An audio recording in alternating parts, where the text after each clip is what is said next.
May mga pagkakataon sa buhay na ang balakid na inilalatag nito sa harapan natin ay napakatahimik, halos di mo mahalata, kaya hindi mo man lang namamalayan na yon mismo ang sumisira sa lahat ng bagay. Inabot ako ng maraming taon bago ko lubos na naintindihan kung bakit hindi gumagana sa akin ang batas ng pag-akit. Paulit-ulit akong nagbigkas ng mga afirmasyon, naglarawan, nangarap, pero walang nagbago. Hanggang isang araw, may tila maliit na bagay ang biglang luminaw sa aking isip, parang kidlat, at biglang nagkaisa ang lahat. Iyan ang nais kong ibunyag ngayon. Dahil marahil, baka lang, nasa eksaktong sitwasyon ka rin kung saan ako noon, at hindi mo lang alam. Mula sa napakamura kong edad, nabuhay ako na nakagapos sa isang tahimik na pakiramdam ng kawalan ng kakayahan. Para bang may di nakikitang pader sa pagitan ng kung sino ako at kung sino ang nais kong maging. Nakikita ko ang mga taong umuunlad, sumusulong, gumagawa ng mga desisyon ng walang kahirap-hirap, at tinatanong ko ang sarili ko, bakit hindi ako? Lubos akong naniwala na sapat na ang positibong pag-isip. Paulit-ulit akong nagbigkas ng mga afirmasyon, sinubukang isipin ang isang mas mabuting buhay, pero walang nagbago. At karamihan sa mga tao ay ganoon din ang pamumuhay. Ipinapalagay nilang nagmumula ang problema sa kakulangan ng oportunidad, edukasyon, koneksyon, o swerte. Ngunit ang totoong balakid ay mas malalim. At ang balakid na ito ay lumilitaw sa mga paraang halos di mo mapansin. Alam mo ba yung mga sandaling malapit ka nang gumawa ng isang bagay na magpapabago ng iyong buhay, pero bigla kang naninigas? Kapag may dumating na pagkakataon na tila masyadong maganda para maging totoo, at iniisip mo, hindi yan para sa akin. Kapag nakatanggap ka ng papuri at sa halip na tanggapin, binabaliwala mo lang. O kaya'y natatakot kang kumita ng pera dahil baka mawawala lang din kalaunan. Hindi iyan kamalasan. Iyan ang iyong pananaw sa sarili na kumikilos.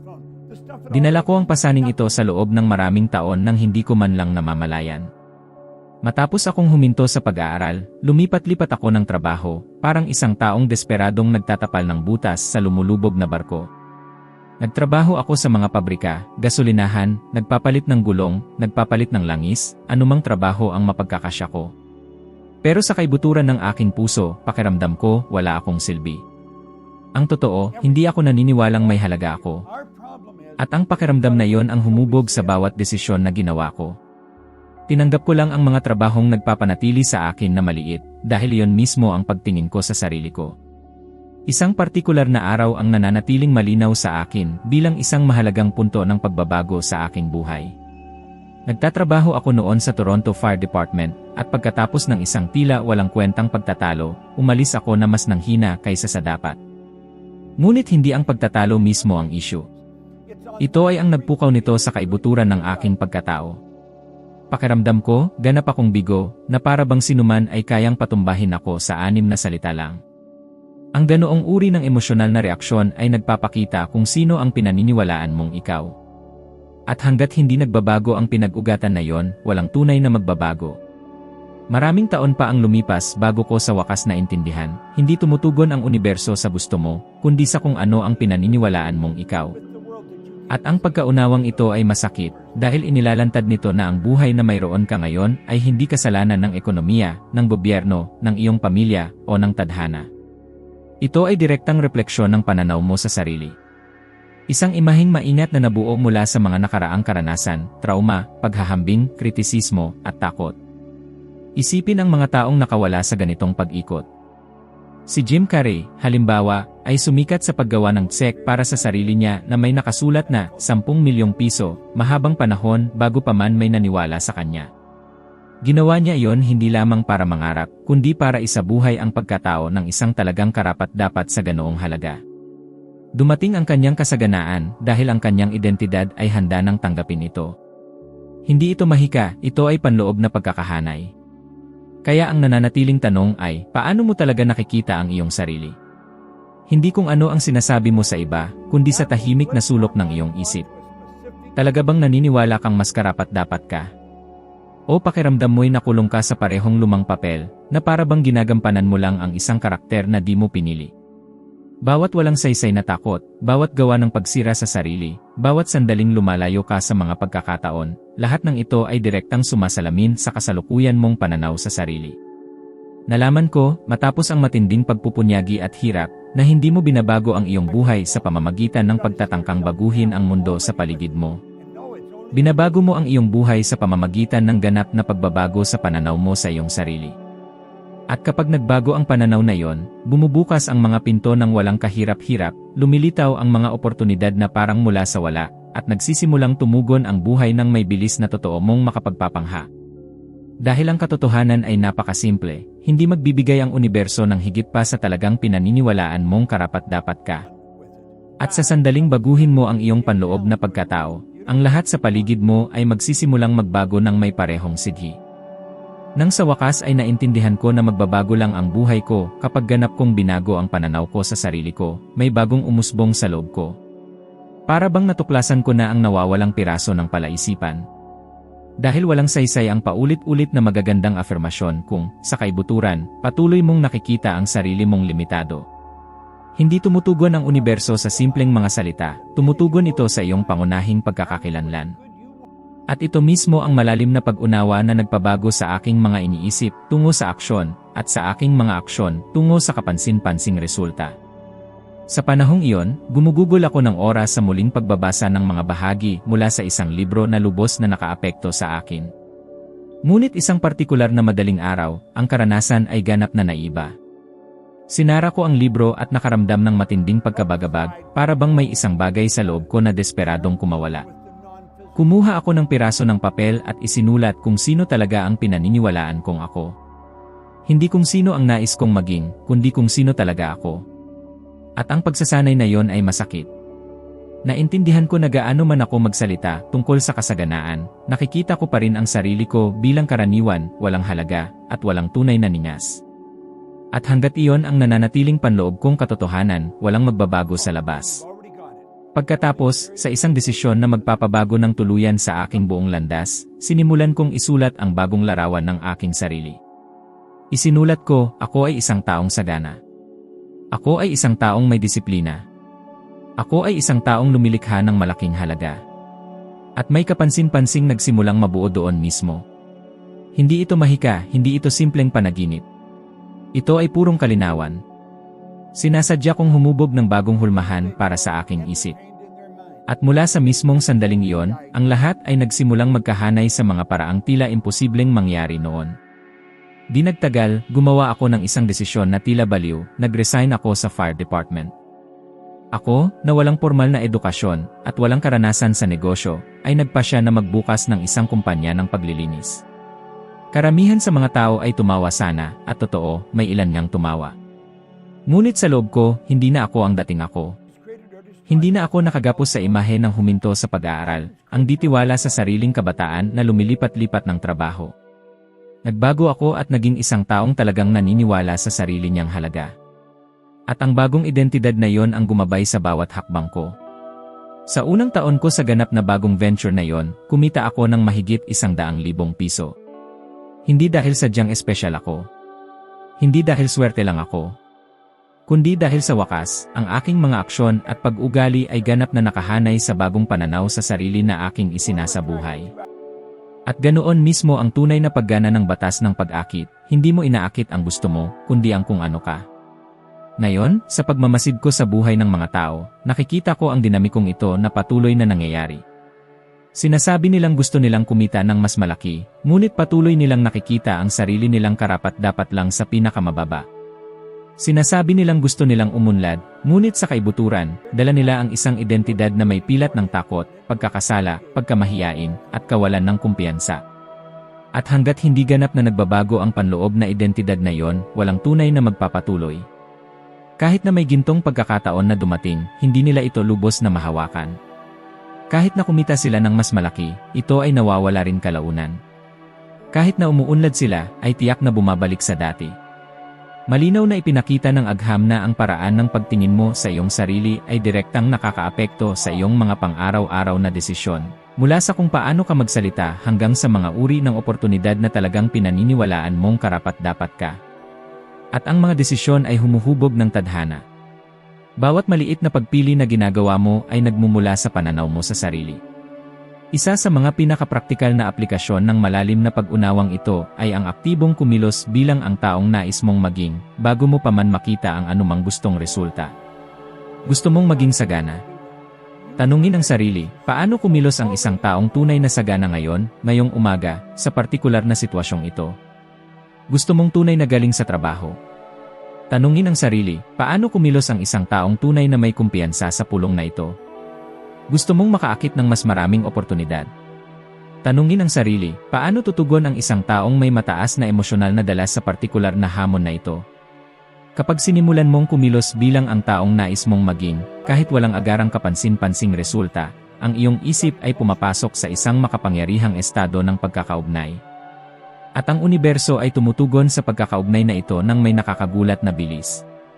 Dito mismo nagsisimula ang tunay na pagbabago, sa sandaling sinasadya mong isabuhay ang identidad na tumutugma sa buhay na talagang nais mong tahakin. Dahil ang buhay ay hindi lang nahuhubog sa inaasahan mo, kundi sa iyong isinasapuso at isinasabuhay. Kapag tunay mong isinasapuso ang prinsipyong ito, nagbabago ang lahat. At mabilis itong nagbabago. Dahil palaging sumusunod ang panlabas na mundo sa panloob na mundo, hindi kailanman ang kabaligtaran. Nakita ko ang di mabilang na individual na may pambihirang potensyal ang sumisira sa sarili sa harap mismo ng kanilang mga mata. At naranasan ko ito ng personal, hindi bilang isang abstract na teorya, kundi bilang isang malalim at buhay na karanasan na talagang gumising sa akin. May manipis na linya sa pagitan ng pagkakataon at bitag, at madalas, ang naghihiwalay sa mga umuunlad sa mga nabibigo ay isang mental na pattern na nagsisilbing tahimik na mananabotahe.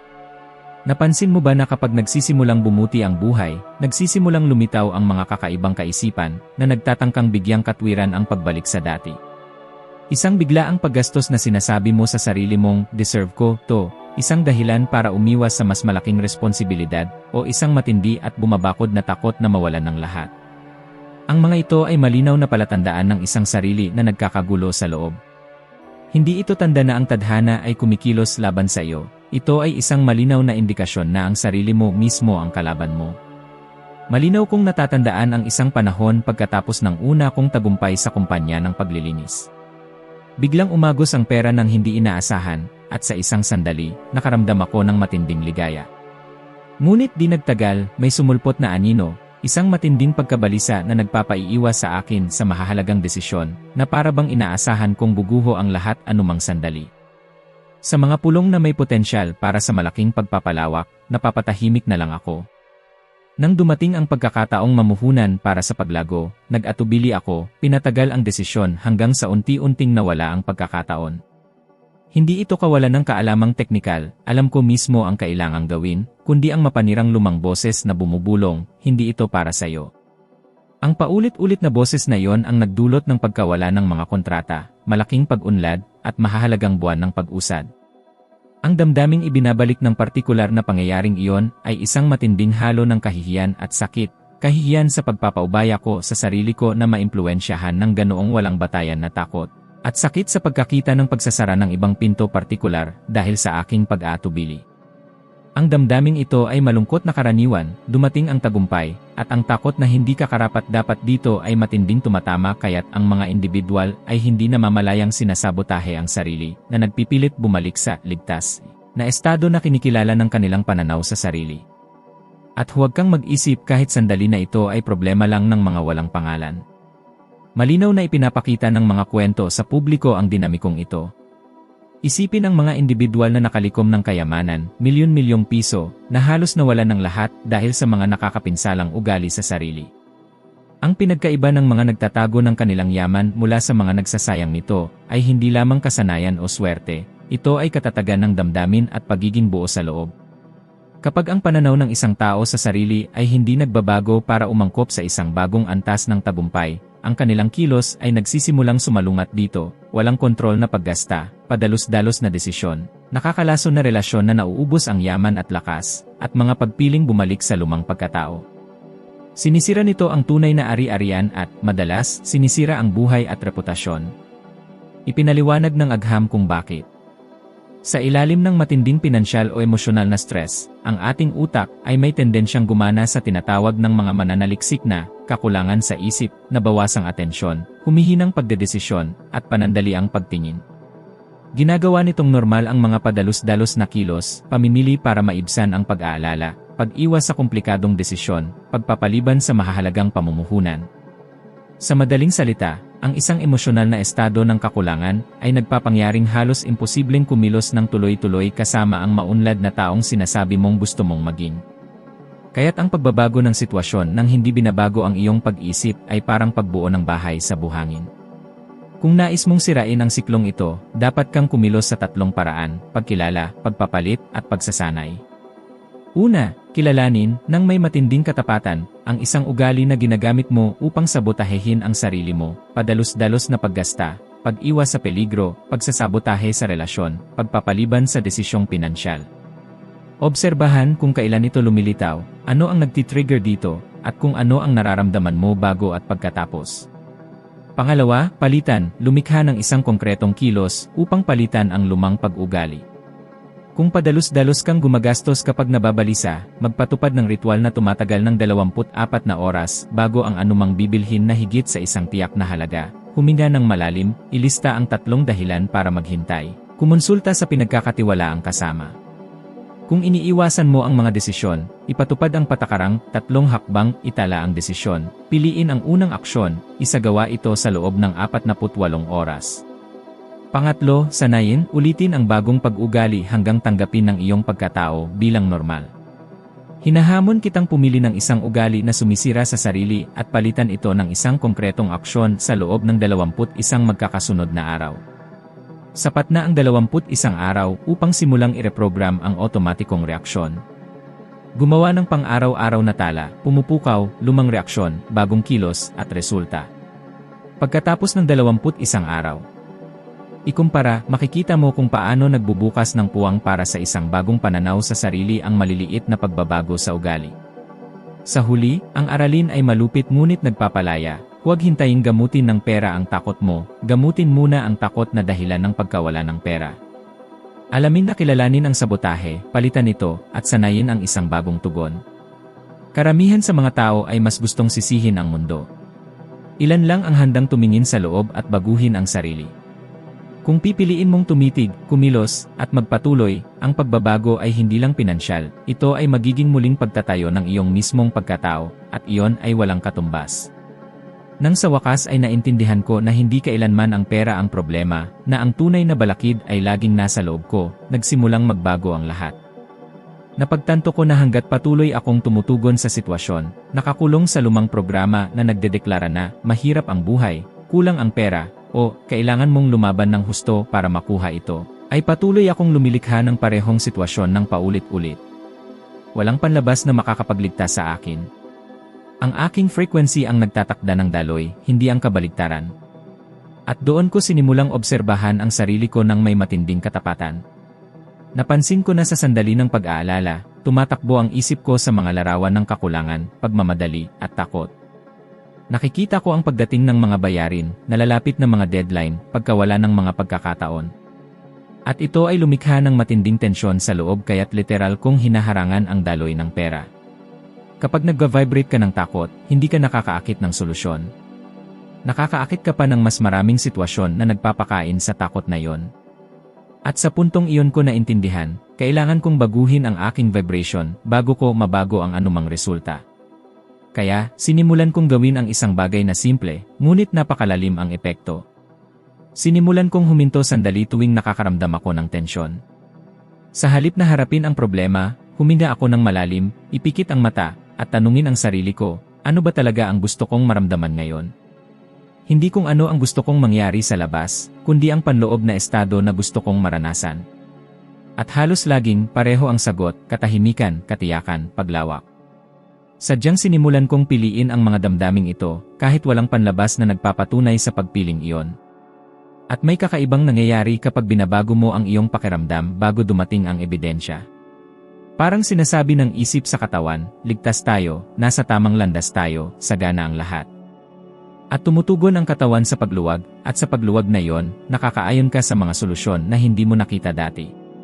Nagsisimula kang makakuha ng ideya, mapansin ang mga pagkakataong naroon na pala, at nakakaakit ng mga sitwasyong mukhang imposible. Bumubukas ang daloy, hindi dahil nagbago ang mundo, kundi dahil binago mo ang frequency kung paano ka tumutugon sa mundo. Sa paglipas ng panahon, masadyang ginamit ko ang gawain ito. Sa halip na hintaying lumabas ang takot, lumikha ako ng pang-araw-araw na sandali upang sadyang itaas ang aking vibration. Upo ako ng tahimik at iisipin na malayang dumadaloy ang enerhiya. Pakiramdam ko ay lumalawak ang bawat selula ko sa kumpiyansa, na para bang isang uri ng ginintuang liwanag ang pumupuno sa aking katawan at sumisikat palabas. Nakita ko ang pera bilang walang hanggang agos, laging dumadaloy, laging nagbabago, laging magagamit. At habang pinangalagaan ko ang panloob na larawang ito, mas lalong naisalamin ito ng panlabas. Ang mga bayarin na tila imposible ay madaling nalutas. May mga taong lumitaw na nag-aalok ng eksakto sa kailangan ko. Dumaloy ng maayos ang mga proyekto.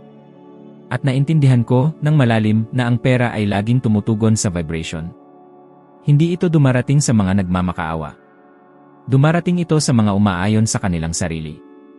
Natutunan ko na hindi nangyayari ang tunay na pagbabago kapag sinusubukan mong kontrolin ang panlabas na sitwasyon, kundi kapag ayusin mo ang iyong panloob na frequency para tugma sa gusto mong maranasan. Kapag nararamdaman mo ang pagiging sagana bago mo ito makita. Kapag nagpapasalamat ka bago ka makatanggap. Kapag binibitawan mo ang takot bago pa malaman kung paano malulutas ang mga bagay. Sa puntong ito ng sadyang pagpapakawala, hindi pagsuko, kundi pagtitiwala na bumubukas ang daloy.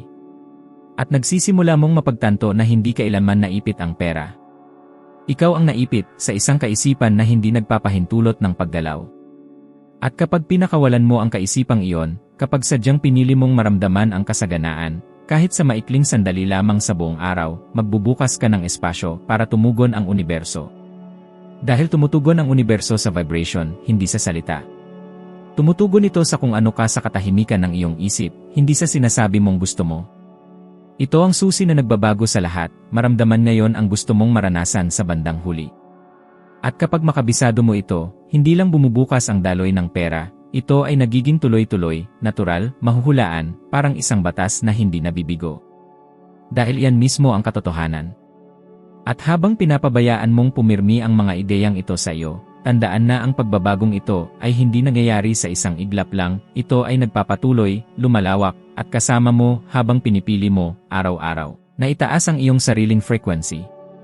Kung tumagos ang nilalamang ito sa iyo sa anumang paraan, ibahagi ito sa isang espesyal na tao na maaaring makinabang mula sa kaalamang ito at magbukas ng bagong posibilidad sa kanilang buhay. Salamat sa iyong pagiging kasama ko dito. Inaasahan kong makita ka sa susunod na video.